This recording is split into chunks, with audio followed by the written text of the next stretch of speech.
목사님 안녕하세요. 아이고 주인 씨 일주일 동안 잘 지내셨지요? 네, 저 더 깊이를 많이 묵상하면서 또 말씀 공부를 하고 그런 한 주를 보냈습니다. 아이고 잘하셨어요. 더워가지고 너무 더워요 막 이랬는데 갑자기 또 추워졌어요. 엄청 추워졌어요. 또 네. 며칠 전에 입동이 됐잖아요. 그래서 그런지 겨울이 확 추위가 느껴지더라고요. 목사라 이런 말씀 드리는 게 아니라 사람이 잘났다 하지만 하나님의 창조의 섭리 때가 되면 가을이 돌아오고 가을이 지나면 겨울이 돌아오고 우리 인생을 빚어가신 하나님을 생각하면서 우리도 믿음으로 잘 남은 인생을 걸어가야 할 겁니다. 네. 주인 씨에게 보여주고 싶은 포스터가 하나 있는데 네. 어때요? 본 적 있어요? 엄청 유명하죠. 요즘 전 세계적으로 성행하고 있잖아요. 오징어 게임. 그렇죠. 이름이 오징어 게임인데요. 주인 씨는 오징어 게임 해보셨어요? 아니요, 저는 오징어 게임은 해보지 못했습니다. 해보셨었어요? 그러지. 오. 근데 저하고 이제 세대 차이가 좀 나니까 저는 여기 나오는 그 달고나 뽑기 네. 그것도 많이 해봤고 오징어 게임도 많이 해봤고 그리고 무궁화 꽃이 피었습니다. 이것도 많이 해봤고 네. 오징어 게임에 나오는 게임은 다 해봤어요. 그래서 오징어 게임을 하도 유명하다고 하니까 그래서 궁금해서 저도 봤습니다만은 목사의 한 사람으로는 계속 보면서 마음이 불편하고 좀 어려운 마음이 들었어요. 거기에 나오는 그 그리스도인 캐릭터 때문인데 첫 번째 드는 마음은 감독님이나 작가분께서 특정 종교의 인물을 너무 좀 그렇게 편향적으로 그리는 것이 마음이 좀 아프고 좀 배려해 주셨으면 얼마나 좋았을까 하는 마음이 있어서 첫 번째는 마음이 어려웠고 두 번째는 그럼에도 불구하고 그 캐릭터에 나오는 그 기독교인의 캐릭터가 어떤 모습이냐면 되게 이기적이에요. 맞아요. 그런데 예수 그리스도의 복음의 핵심, 예수님께서 가르치신 우리의 삶의 모토는 이타적인 삶이거든요. 네. 오리 가자 하면 심리 가고 오른밤 때리면 왼밤 되고 그렇게까지 말씀을 하셨고 더 나아가 네 원수라도 사랑하라고 말씀을 하셨는데 그런 모습이 마음이 너무 아팠고 그리고 이 출연진들이 계속 죽잖아요. 네. 두려울 수 있죠. 그런데 무례하고 일방적이고 자신만 생각하고 그리고 되게 비논리적으로 신과의 소통을 얘기하고 신은 나를 지켰고 죽은 사람은 신이 죽는 걸 허락했고 이런 식으로 계속 얘기가 될 때에 마음이 좀 아팠는데 왜냐하면 과연 그런 캐릭터의 등장과 메시지가 오늘을 살아가는 우리들의 삶의 자리, 우리들의 마음, 우리들의 태도와 무관한가 하는 것에 대해서 좀 제가 무관하지 않다, 혐의가 있다, 생각 좀 해봐야 된다라고 생각을 해서 마음이 좀 아팠습니다.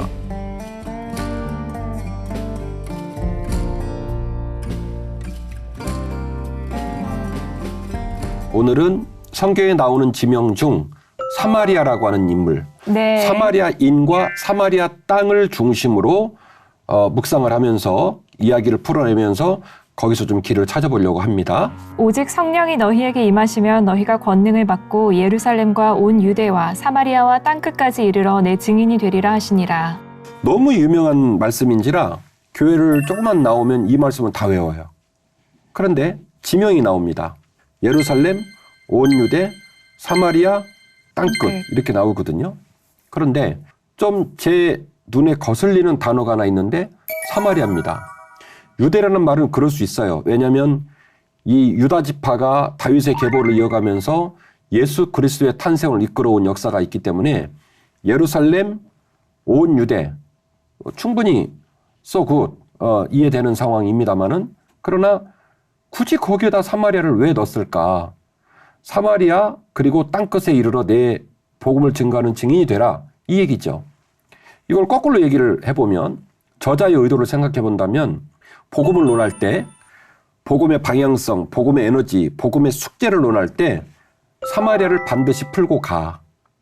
땅끝을 말한다면, 땅끝을 꿈꾼다면, 땅끝을 향한다면 너희가 가는 목적지의 땅끝을 이야기할 때 반드시 어디 풀고 가? 사마리아 풀고 가 이 이야기예요. 그러니까 결국 이 본문의 말씀만 가지고 보면 우리가 모르는 깊은 메시지가 숨겨져 있겠구나. 굳이 왜 사마리아가 저렇게 중요한 화두가 되었을까? 그렇죠. 땅끝을 가는 데 있어서 왜 사마리아를 풀어야 되는 것이 중요한 문제일까? 궁금하시죠? 네, 궁금해요. 시청자들께서도 궁금해 주셨으면 좋겠어요. 이 지도는 여러 번 등장을 한 지도인데 네. 오늘은 이제 지역 구분으로 좀 봤으면 좋겠어요. 자, 보시면 맨 밑에가 유다도입니다. 네. 유다도이고 가운데쯤에 가장 넓은 곳이 사마리아도이고요. 네. 맨 위에가 갈릴리도예요. 뭐 고라신, 가버나움, 벳세다, 우리가 알고 있는 갈릴리의 북쪽에 붙어있는 작은 어촌 마을들, 우리 예수님의 고향 친구들 함께 지냈던 부분들 있는 곳이거든요. 거기가 이제 갈릴리도고, 그런데 제가 이전에도 말씀을 드렸지만 갈릴리도, 사마리아도, 유다도까지 다 합쳐가지고 우리나라의 충청 남북도 크기 정도 돼요. 네. 그리고 가운데 사마리아가 있으니까 사실은 사마리아 땅은 우리 입장에서 본다면 갈릴리도나 사마리아도나 유다도나 거기서 거기예요, 사실은. 네. 굳이 거기를 사마리아이다라고 구분할 이유는 없어 보입니다. 그런데 신약 성경을 읽으면 사마리아는 절대로 지나갈 땅이 아니에요. 그렇죠. 갈릴리 사람이나 유다 사람이나 어떻게든지 사마리아 땅을 밟지 않습니다. 네. 뭐 요단강을 건너든 갈릴리 바다를 건너든 돌아가든 지중해 끼고 가든 절대로 안 들어가려고 한단 거의 말이죠. 상종하지 않는 관계잖아요. 맞아요. 그래서 너무너무 좁은 지역에 밀집된 지역의 정중앙에 있는 사마리아도 효율성, 직선거리에 대한 거리의 짧음, 이런 모든 것들을 고려했을 때도 사마리아와 함께 가고 사마리아를 지나다니고 그러면 좋을 듯 싶은데 사마리아만 생각하면 막 벌벌 떨어요. 막 경기를 하는 모습이란 말이에요. 왜 그런 모습이 되었을까? 그러니까 이런 배경 때문에 사도행전 1장 8절 말씀은 성령, 하나님의 영이 우리에게 임하시면 권능이 임하고 그 권능이 임하면 너희들 안에 이렇게 껄끄럽고 너희들 안에 분노이고 너희들 안에 분쟁이고 너희들 안에 미움처럼 보여지는 사마리아 풀고 가. 성령이 임하시면 너희들 안에 있는 응어리진 그 사마리아를 풀어주실 거야. 사마리아를 풀고 예루살렘, 온 유다, 사마리아, 땅끝까지. 주인식 기억나시죠? 요시아 편. 네. 요시아 왕이 민족을 위해 산화되어 죽게 되었잖아요. 그 요시아 왕이 활동을 하는 과정 속에서 결국에는 북왕국 이스라엘이 멸망하는 얘기도 들었고 네. 남유다가 멸망하는 얘기도 듣게 되는 겁니다. BC 930년경 북왕국 이스라엘과 남유다로 갈라졌던 그 두 나라가 분열 왕국이 북이스라엘의 왕 19명 정도의 왕, 그 왕들 200년 정도의 시간을 지나면서 BC 721년경에 이제 망하게 돼요. 그 사마리아 땅을 어떤 그 이방화시키는데 아주 큰 역할을 했던 인물이 있는데 누구냐면 티글랏 빌레셀 3세라는 인물입니다. 네. 그래서 사마리아 땅이 이제 이상한 땅으로 바뀌게 되는데 요거는 고대의 제국의 통치 방식을 좀 이해를 해야 돼요. 제일 먼저 이스라엘을 괴롭힌 나라가 어디죠? 아수르. 그다음에 이 아수르를 멸망시킨 나라가 어디죠? 바벨론. 예. 네. 그다음에 이 바벨론을 또 멸망시킨 나라가 페르시아. 이렇게 진행이 되죠. 네. 자, 오늘은 북쪽 얘기를 할 겁니다. 아수르, 바벨론, 이 페르시아의 나라는 통치 방식이 각각 달랐어요. 네. 아수르는 이른바 교차 이주 정책이라는 정책을 펼치는데 이 나라를 쳐들어가면 이 나라 사람들을 다 잡아다가 자기네 나라로 옮겨요. 일부를. 그리고 자기네 나라 사람도 이쪽에다 옮겨놔요. 의도가 있어요. 그 나라를 자기네 나라처럼 문화, 정치, 종교 이 모든 부분들을 희석시켜버리기 위해서 아수르는 교차 이주 정책, 네. 그리고 그 뒤에 나오는 바벨론은 그냥 포로 이주 정책을 펼쳐요. 그쪽을 폐허를 시키고 네. 다 잡아가. 아. 그러니까 유다가 멸망했을 때 우리가 모습을 기억해보면 알겠지만 결국에는 아수르는 교차 이주 정책, 그리고 바벨론은 포로 이주 정책 혹은 폐허 정책, 그 다음에 페르시아는 융화 정책을 펼칩니다. 오히려 그 땅에 종교, 정치, 경제, 문화를 다 인정해줘요. 인정해주고 그 대신 세금 낼 거 잘 내고 엄한 짓 하지 말고 잘 지내자? 뭐 이런 식이에요. 어쨌든 북이스라엘이 멸망할 때, 그 멸망할 때는 북이스라엘 수도가 사마리아였어요. 네. 그러니까 남유다를 놔두고 북쪽을 전부 다 멸망을 살메네세 5세가 시켰는데 살메네세 5세 이전에 나오는 티글라필레세 3세부터 이 사마리아 땅의 쌍방 이주 정책을 강력하게 시행했다라고 하는 거죠. 네. 그래서 결국에는 이 교차 이주 정책 때문에 사마리아에 있는 사람들이 많이 잡혀갔고 아수르 사람들이 많이 이주를 해왔고 그럼 무슨 일이 벌어졌겠어요? 그 동네에서. 문화와 종교가 다 뒤섞였겠죠. 그렇죠. 이제 무슨 일이 벌어지냐면 이방인들하고 혼인을 하고 사위로 들어오고 며느리로 가고 그리고 슈퍼도 가야 되고 영어도 봐야 되고 또 뭐 또 해야 되죠? 학교도 가야 되고 이러다 보니까 그들과 함께 영업을 하게 되고 물질이 오가게 되고 또 업무로 만나게 되고 막 이런 일이 벌어지면서 그들의 종교, 그들의 문화, 그들의 삶에 대한 그 기본적인 구조물들이 전부 다 희석이 되어지고 그리고 이방화되는 이런 일이 벌어지고 아수르는 실제로 사마리아를 자신들의 행정구역으로 편입을 시킵니다. 이렇게 해서 이방화를 시키게 되었는데 말씀 한번 읽어주실래요? 이스라엘 왕 베가 때에 아수르 왕 디글랏 빌레셀이 와서 이온과 아벨벳 마아가와 야노아와 게데스와 하솔과 길르앗과 갈릴리와 납달리 온 땅을 점령하고 그 백성을 사로잡아 아수르로 옮겼더라. 제 말이 맞죠? 네. 쌍방 이주 정책이 이렇게 성경에 명시가 되어 있네요. 이런 상황이 벌어지면서 북쪽에 있는 갈릴리 사람들하고 남쪽에 있는 유다 사람들하고 사마리아 사람들을 향한 이제 그 거부감이 생기기 시작하는 거죠. 너네는 아무래도 우리 민족은 아닌 것 같아. 너희하고 우리하고는 친할 수가 없을 것 같아. 이런 감정들이 막 생기기 시작한 거죠. 주인 씨가 사마리아 땅에 살았다고 치고 감정이입을 좀 해봅시다. 주인 씨는 그런 비난과 볼멘 소리를 들으면 그래요, 우리 죄예요. 그렇게 말이 나올 것 같아요? 아니요. 엄청 불편하고 싫었을 것 같아요. 사실은 한 민족이었던 거잖아요. 어찌되었든. 근데 그런 말로 차별을 한다면은 유대감도 안 생길 것 같고요. 소속감도 없을 것 같고요. 제가 기대하는 답이 나왔어요. 고마워요. 그동안 성경을 독서하는 독서자들 입장에서 아무튼 뭐 사마리아는 이방화됐대. 그래? 나쁜 놈들 아니야? 이렇게 쉽게 읽을 일은 아니라는 거예요. 제 얘기는. 예, 사마리아는 이방화되었습니다. 그 땅에 수많은 우상들이 들어왔습니다. 이방인과 혼인했습니다. 하나님의 백성들이 하나님 백성다운 삶의 자리를 못 지켰습니다. 혼나야 마땅해요. 잘못한 거 맞아요. 그러나 예수 그리스도의 사랑의 관점, 제가 오늘 전하고자 하는 더 깊이의 메시지의 관점에서 본다면 거기서 조금 더 나가줬으면 얼마나 좋을까. 왜냐하면 사마리아 사람들 입장에는 참 억울하겠다 생각이 들어요. 사마리아에 살았던 게 죄예요. 아버지가 해필이면 유다에 살든지 갈릴리에 살아야 되는데 사마리아 아버지가 산 거야. 할아버지가 산 거야. 그렇죠. 내 고향이 거긴데 어떡해. 맞아요. 그래서 사마리아에 있던 사람들은 도매급수로 지금 넘어가게 된 상황이고요.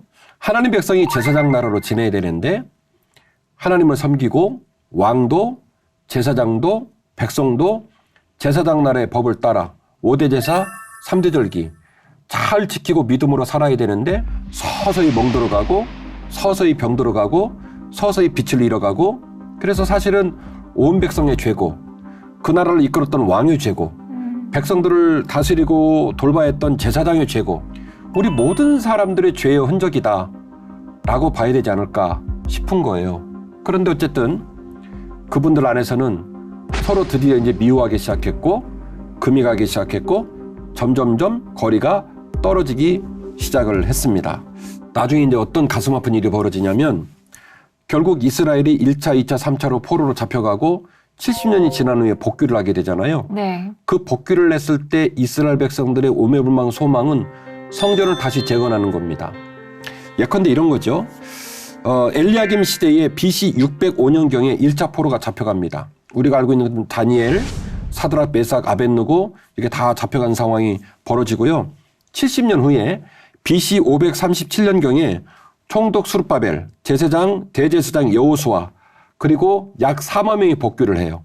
그리고 이 복귀한 사람들이 전부 오직 복귀하는 목적은 하나예요. 뭐 하겠다? 성전 재건하겠다. 예. 죽어도 성전 재건하겠다. 그래서 그 먼 길을 달려온 그분들의 마음에는 우리가 고향 돌아가면 집 짓기 전에, 학교 짓기 전에, 놀이공원 짓기 전에 뭐 짓겠다? 성전 짓겠다. 이 마음 하나로 온 거예요. 혹시 주인 씨 아실지 모르겠지만 그래갖고 성전을 잘 지어요, 못 지어요? 못 지어요. 못 지어요? 왜 못 지어요? 4만 명이 짓겠다고 온 건데. 누가 나타나죠? 사마리아 사람들이 네. 나타나가지고 그 사마리아 사람들하고 이제 충돌을 하게 되어서 못 짓습니다. 무려 16년간 정지가 돼요. 너무너무 가슴 아픈데 이 이야기를 함께 좀 읽어보려고 합니다. 사로잡혔던 자들의 자손이 이스라엘의 하나님 여호와의 성전을 건축한다 함을 유다와 베냐민의 대적이 듣고 수룹바벨과 족장들에게 나와 이르되 우리도 너희와 함께 건축하게 하라. 우리도 너희같이 너희 하나님을 찾노라. 아수르 왕 에살핫돈이 우리를 이리로 오게 한 날부터 우리가 하나님께 제사를 드리노라 하니. 지금 뭐라고 얘기를 하냐면 우리도 너희와 같이 너희 하나님을 찾노라. 우리를 이리로 오게 한 날부터 우리가 하나님께 제사를 드린다. 이 말은 무슨 얘기냐면 우리의 신분이 이방인일 수 있고 그리고 이 땅이 비록 아수르로 말미암아 이방화 되었을 수 있지만 우리가 고백하는데 우리도 너희들이 섬기는 하나님을 섬겨. 우리도 하나님께 예배하는 걸 즐거이 여겨 라고 신앙 고백처럼 얘기한 거예요. 네. 그러니까 무슨 얘기냐면 우리도 이 성전을 지을 자격이 있다. 그리고 성전을 지을 만한 우리 마음의 소원이 있다. 이 얘기예요. 수르바벨과 이에수아와 기타 이스라엘 족장들이 이르되 우리 하나님의 성전을 건축하는데 너희는 우리와 상관이 없느니라. 바사왕 고레스가 우리에게 명령하신 대로 우리가 이스라엘의 하나님 여호와를 위하여 홀로 건축하리라 하였더니 이로부터 그 땅 백성이 유다 백성의 손을 약하게 하여 그 건축을 방해하되 바사왕 고레스의 시대부터 바사왕 다리오가 즉위할 때까지 관리들에게 뇌물을 주어 그 계획을 막았으며 또 아하수에로가 즉위할 때에 그들이 글을 올려 유다와 예루살렘 주민을 고발하니라. 얼마나 응어리가 깊었는지 왕들의 이름이 바뀌고 있고 세월이 16년이 지나는 기간 동안에 계속 태클을 건 거예요. 근데 사실 우리도 하나님의 마음에 섬기고 있고 우리 같이 성전 짓자라고 했을 때 같이 지었으면 어땠을까요?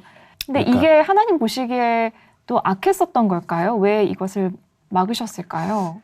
충분히 이해는 되지만 사마리아 땅이 이방에 됐다는 것, 우리 민족의 정체성을 잃어버리고 그 땅에서 우상들이 들어와 있고 자꾸 이방인들과 혼인을 하고 하나님 섬기는 그 모습에 대하여 우상을 섬기는 일이 희석되어 가지고 이방에 됐다는 것이 너무너무 가슴 아플 것 같긴 해.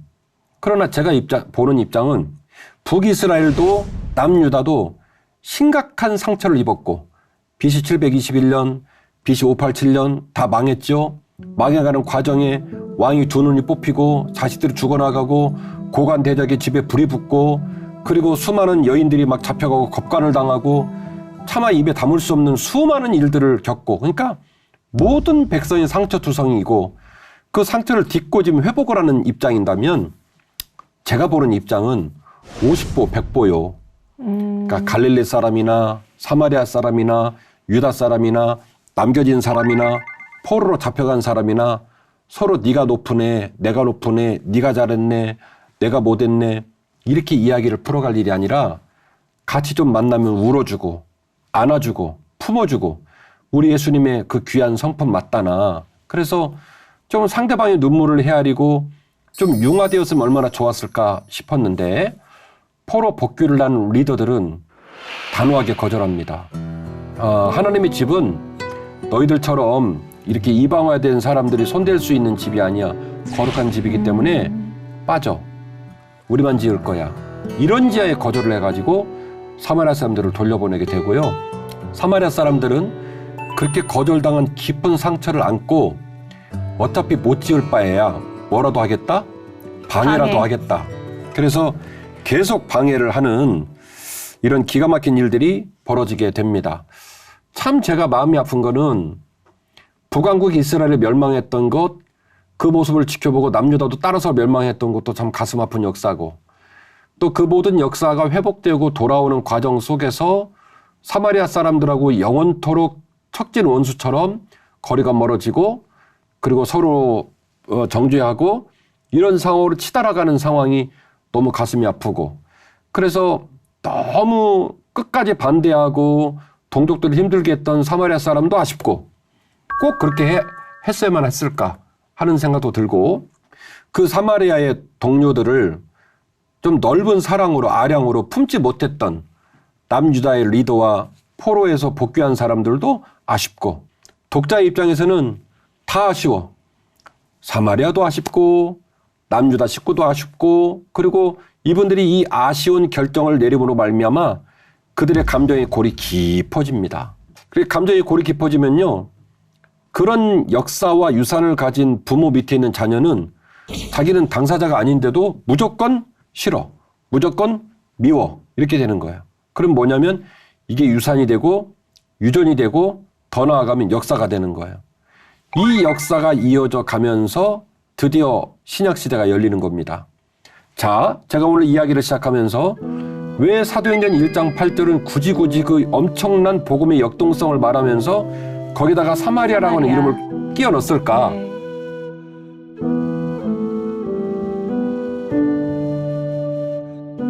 자, 그러면 주인 씨, 이제는 사도행전 1장 8절이 이해가 되죠? 네. 그 별로 크지도 않은 지역에서 오직 성령이 너에게 임하시면 예루살렘, 온 유다, 사마리아, 땅끝까지 이르러 내 증인이 될 것이다.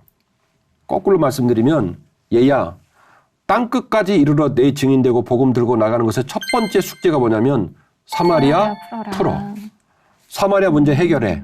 요 이야기예요. 전 그렇게 생각을 해본 적이 없었어요. 그냥 인근 지역명이라서 이제 잘 이해하기 쉬우라고 그렇게 말씀을 풀이하신 줄 알았는데 거기에 또 이런 깊은 뜻이 숨어 있었네요. 오늘 참 이해가 많이 됐죠? 네. 아마도 이 방송을 시청하는 시청자들께서도 아, 우리 옛날에 블레셋 했던 것처럼 네. 이제 오늘 이 방송 끝나면 사마리아?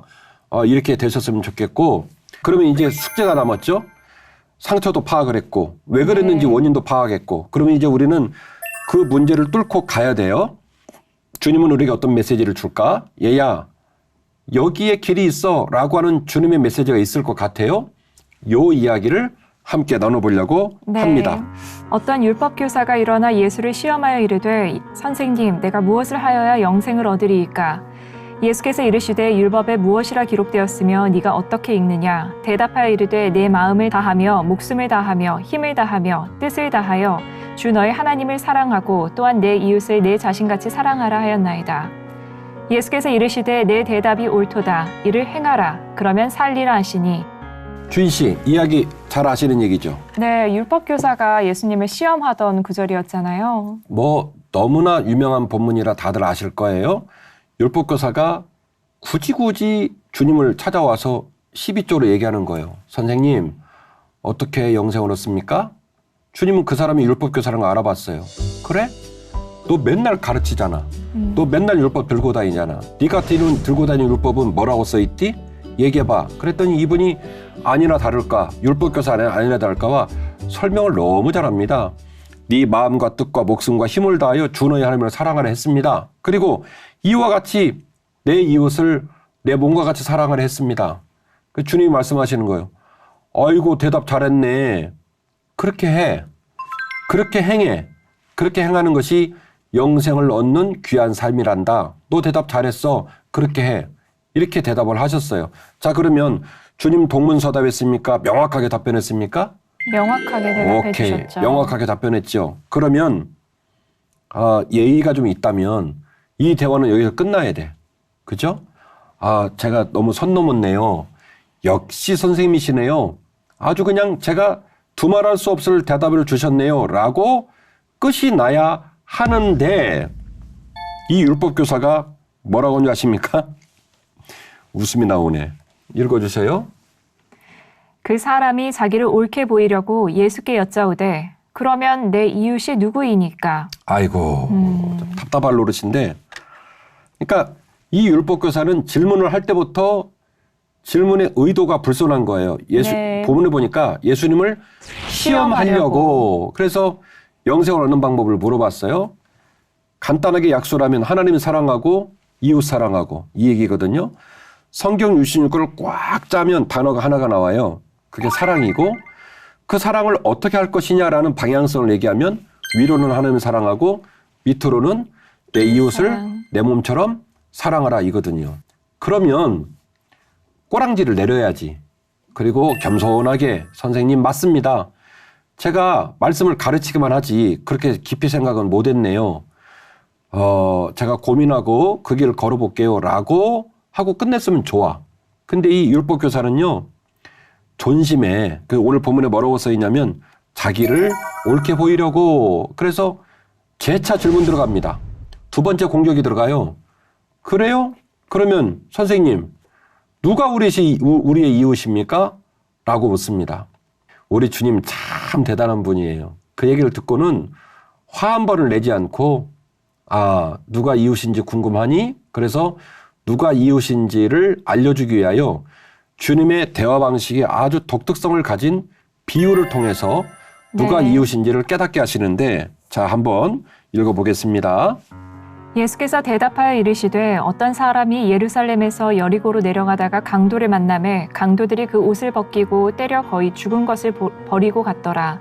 마침 한 제사장이 그 길로 내려가다가 그를 보고 피하여 지나가고 또 이와 같이 한 레위인도 그곳에 이르러 그를 보고 피하여 지나가되 어떤 사마리아 사람이 드디어 나왔네요. 오케이 맞아요. 여행하는 포인트 잘 중 잡으셨어. 거기 이르러 그를 보고 불쌍히 여겨 가까이 가서 기름과 포도주를 그 상처에 붓고 싸매고 자기 짐승에 태워 주막으로 데리고 가서 돌보아 주니라. 그 이튿날 그가 주막 주인에게 데나리온 2를 내어주며 이르되 이 사람을 돌보아 주라. 비용이 더 들면 내가 돌아올 때에 갚으리라 하였으니 내 생각에는 이 3사람 중에 누가 강도 만난 자의 이웃이 되겠느냐. 이르되 자비를 베푼 자니이다. 예수께서 이르시되 가서 너도 이와 같이 하라 하시니라. 아멘. 너무 웃긴 게 사마리아인이요라고 하지 않고 자비를 베푼 자이니이다라고 대답을 했어요. 포인트 잘 잡았어요. 자 오늘 이야기 조금 정리를 하고 넘어가야 되는데 주님께서 이제 그 얘기를 듣고 비유로 이제 답변을 하시는 거예요. 야 이런 얘기 하나가 있다. 어떤 사람이 길을 가다가 강도를 만나서 거반 죽게 됐는데 죽기 직전인데 제사장 지나가고 레위인 지나가고 사마리아 지나가는데 제사장 레위인은 부정할까봐 피 흘린 자가 부정할까봐 그냥 지나갔어. 근데 사마리아 사람은 그 모든 걸 불문하고 이 사람을 돌보기 시작했다. 여기서 2 데나리오라는 말이 나오는데 1 데나리오는 당시 로마 병사의 하루 일당입니다. 혹은 품꾼의 일당입니다. 그러면 지금 우리나라 돈으로 환산하면 최소 15만 원은 된 거예요. 현장에 일하는 분들 품삯을 생각해보면 그러면 2 데나리오는 얼마입니까? 30만 원이죠. 돈이네요. 적은 돈이 아니에요. 네. 그래서 이 사람을 돌봐주고 그리고 이제 그 숙박업소에 맡기고 주인에게 30만 원 정도 주고 뭐라고 말하냐면 이 돈으로도 안 되면 내가 돌아오다가 치료비 더 들었으면 내가 더 주마. 네. 이 예를 드셨어요. 그리고 주님이 질문합니다. 대상을 특정하죠. 이 셋 중에 누가 이웃이냐. 주인 씨가 총명하니까 금방 짚었는데 그러면 답이 어떻게 나와야 돼요? 사마리아인입니다. 삼지선다로 물었잖아요. 특정을 했잖아요. 이 셋 중에 누가 이웃이냐 그러면 소신을 가지고 제사장입니다. 레위인입니다. 이렇게 말을 해야 되는 거 아닙니까? 이 사람이 말하기 싫으면. 근데 자기도 알거든. 이 2 사람은 답이 아니라는 거. 그러니까 인정하기는 싫고. 맞아. 그러니까 사실은 말을 해야겠고. 얼마나 사마리아 사람을 깔보고 무시하고 그 응어리진 미움과 갈등이 있었는지 주님께서 셋 중에 누구냐고 특정을 했는데도 뭐라고 말하냐면 끝까지 입에다가 사마리아라는 말을 안 올려요. 자비를 베푼 자입니다. 라고 이야기를 올립니다. 이 한마디가 주인 씨와 제 마음을 울리고 오늘 시청하시는 더 깊이 시청자들의 가슴을 울렸으면 좋겠어요. 주여. 예, 자비를 베푼 사람입니다. 라고 대답하시자 저 옹졸한 저처럼 얌마 넌 그렇게 사마리아 사람이랑 말하기가 싫었어? 너 왜 이렇게 비겁하니? 이런 말 안 했어요. 딱 한마디 뭐라고 말씀하시면 그래? 너도 이와 같이 하라. 네. 너도 이와 같이 행하라. 이렇게 말씀을 하셨어요. 아마 이 주님의 마지막 말 한마디가 저와 주인 씨 가슴에 심겨져야 할 주의 메시지고, 그리고 이 방송을 시청하는 시청자들 가슴에 담겨져야 될 메시지라고 저는 생각을 합니다. 너도 이와 같이 행하라. 예수 그리스도의 눈과 예수 그리스도의 마음 가운데 그 주님의 대상이 된 자기의 백성들이 이 사마리아 땅 하나를 품지 못하고 그 안에 사랑을 담아내지 못하고 여전히 미워하고 갈등하고 누구는 미워하고 누구는 주눅들어 살고 이 모습이 주님 마음에 너무 걸렸다는 거예요. 그래서 저는 주님께서 오늘 장치를 만들고 제사장, 레위인, 사마리아 이 세 사람을 등장시킨 것도 지극히 의도되어진 설정이라고 생각을 해요. 당시에 자기의 동족들에게, 유대인들에게 너희들이 나를 믿고 믿음으로 말미암아 구원을 얻고 내 메시지와 내 마음을 따라 살다라고 고백을 한다면 반드시 어디를 풀어야 된다? 사마리아 풀어야 된다. 이 얘기예요. 그래서 자비를 베푼 사람입니다라고 얘기를 했을 때 두말하지 않습니다. 그래, 너희도 이와 같이 행하라. 이 귀한 말씀에 우리 모두가 순종해야 할 줄로 믿습니다. 아멘.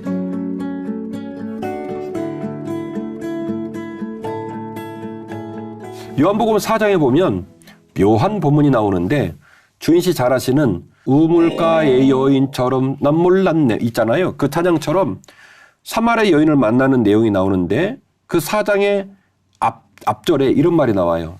주께서 제자들에게 말씀하시기를 내가 사마리아로 꼭 들어가야 하겠다. 그 원문, 헬라어 원문을 연구해 보면 그 안에 사용된 단어에 강력한 의지, 당위성을 담은 단어를 썼어요. 그러니까 그냥 지나가다 그날따라 피곤해가지고 야 오늘은 가로질러 가자 이게 아니고 네. 제자들은 죽어도 안 들어가겠다는데 예수님은 의도를 가지고 뜻을 가지고 얘들아 나 오늘 사마리아 땅 반드시 밟을 거야. 들어갈 거야. 나 따라와. 선생님 왜 그러세요? 구설수에 또 휘말리시려고요. 예루살렘 가면 또 이거 가지고 막 대들고 또 싸우실 거 아닙니까? 그러지 말고 선생님 돌아가자고요. 아니 나 사마리아 통과해야 돼. 그러니까 들어가셔서 사마리아 여인을 만나죠. 예수님은 다 그 원대한 계획이 있으셨네요. 네, 맞아요. 너희들이 말하는 것처럼 네 마음과 뜻과 목숨과 힘을 다하여 주 너희 하나님을 사랑하는 것, 그리고 그 사랑이 너희 안에 장착이 돼서 사도행전 1장 8절 버전으로 말씀드리면 성령이 충만하게 역사해서 너희들이 땅을 향해 나아간다면 예루살렘뿐만이 아니라 유다뿐만이 아니라 심지어 사마리아 땅까지도 넉넉하게 들어가서 그들을 섬기고 사마리아 땅을 섬길 수가 있다면 비로소 땅끝까지 이르러 내 증인이 될 수 있다. 이 이야기입니다.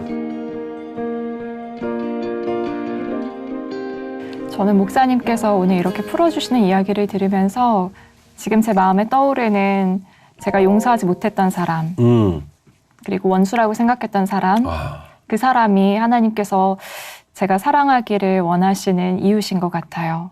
그리고 또 목사님께서 그 사마리아 여인, 우물가의 사마리아 여인 이야기를 해주셨잖아요. 저도 하필이면 그 많은 사람 중에 왜 하필 사마리아 여인이었을까? 근데 예수님께서는 그 사마리아, 그러니까 유대인들의 원수였었던 그 사마리아인에게도 영원히 목마르지 않을 그 생명을 주고 싶으셨구나. 그래서 예수님은 그 땅에 굳이 가겠다고 하시고 가셨던 것이구나. 그래서 저도 그 전 회차에서 목사님께서 그 홍해 바다를 건넜으면 반드시 요단강, 믿음의 강을 건너야 한다고 했잖아요. 행함이 있어야 한다. 그래서 하나님께서 제게 원하시는 그 행함이 이 사마리아인을 풀어라라는 메시지인 것 같고요. 아마 시청하시는 시청자분들도 오늘 이 프로그램을 함께 하시면서 성령님께서 마음에 그 사마리아인을 보여주실 것 같아요. 오늘 본문의 주님의 메시지를 또 해석하면 그대로 빗대면 네가 생각하는 이웃은 누구니? 김진우 목사, 박주인 아나운서, 너가 생각하는 이웃은 누구니? 오늘 율법교사는 입을 끝까지 이렇게 하고 자비를 베푼 사람입니다라고 말했지만 우리는 입 밖으로 내지 말고 이름 떠올려야 돼요.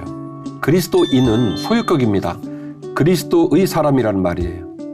그래서 그 사람의 목숨, 그 사람의 삶의 자리는 그 사람 거지만 그리스도인으로 불려질 때에는 예수 그리스도의 영광과 예수 그리스도의 삶의 가치를 장착하고 살아야 되는 거예요. 우리 눈앞에 있는 모든 만나는 사람은 일단 예수 그리스도의 눈으로 보면 사랑의 대상이고, 그리고 복음을 증거하고 그에게 구원의 기쁨을 전달해 줘야 될 선교의 대상으로 보셔야 돼요. 우리 안에 아군과 적군, 네 편 내 편, 그리고 충분히 주님을 모르는 분들도 이해할 수 있는 상황을 이해를 못한다든지, 혹은 우리 세상에 있는 벗들은요, 속상하고 좀 싸워도 선술집에서 대포차 한 잔 잡숫고 그리고 푼대요. 이씨 미안요, 박씨 나도 미안요, 그리고 푼대요. 그런데 사실인지 모르겠지만 그리스도인들은 술을 안 접숴서 그런지 이렇게 한번 걸면 안 풀어진대요. 주님이 오셔서 말을 해도 안 풀어줄 거래요. 농담이지만 그 농담 안에 이 뼈가 담긴 것 같아요.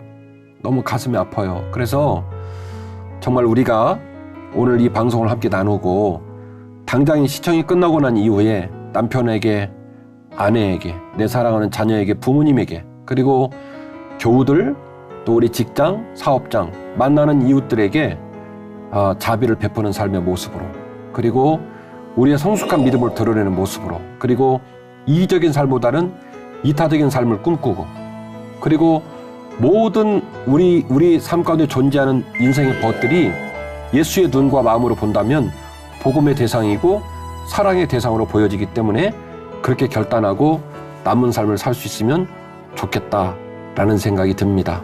그 용서를 하고 잊어버리는 것까지도 힘들지만 그것보다 더 어려운 게 그 원수를 사랑하라고 하셨던 그 대목이 더 어려운 것 같아요. 맞아요. 그리고 이거는 솔직히 제가 감당할 수 없는 것 같고요. 하나님께서 그 사랑하는 마음을 부어주셔야지 맞아요. 가능하기 때문에 맞아요. 오늘 시청자분들과 또 저와 목사님, 우리 모두에게 이웃을 사랑할 수 있는 마음을 예수님께서 넘치게 부어주시기를 기도하겠습니다. 고맙습니다. 일주일 잘 보내시고 건강하세요. 감사합니다. 함께해 주셔서 고맙습니다.